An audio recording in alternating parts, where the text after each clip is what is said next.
मुंबई गोवा महामार्गावर लोटे येथे मोकाट जनावरांचा वावर, वाहतुकीला अडथळा, गाडी चालवताना वाहन चालकांची कसरत. इंदापूर पोलिसांनी दरोडा टाकण्याच्या तयारीतील टोळीचा केला पर्दाफाश, कारमधून तलवार जप्त, 5 जणांविरोधात गुन्हा दाखल. जुने नाशिक वाचवा, विकसित करा, रहिवासी व्यापाऱ्यांचे महापालिकेसमोर आंदोलन, महापालिकेनं तातडीनं निर्णय घेण्याची मागणी. उच्च शिक्षण घेणाऱ्या विद्यार्थिनींना महिन्याला पॉकेट मनी मिळणार, राज्य सरकारकडून नवीन उपक्रमाचा प्रयत्न.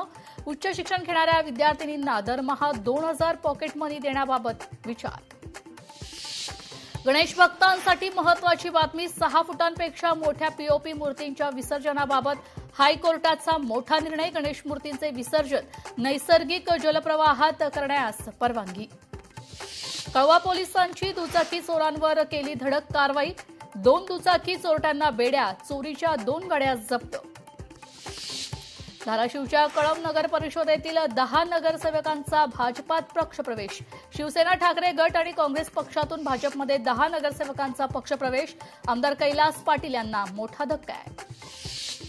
पश्चिम इंदापूरमध्ये प्रतिबंधित मांगूर माशाचे बेकायदेशीर मत्स्यपालन, लेखी सूचना देऊनही मत्स्यपालन सुरूच, दोघांविरोधात गुन्हा दाखल. वाईत शेतीपंपाची केबल चोरून तांबे विक्री, दोघे तांब्याच्या तारेसह पोलिसांच्या ताब्यात.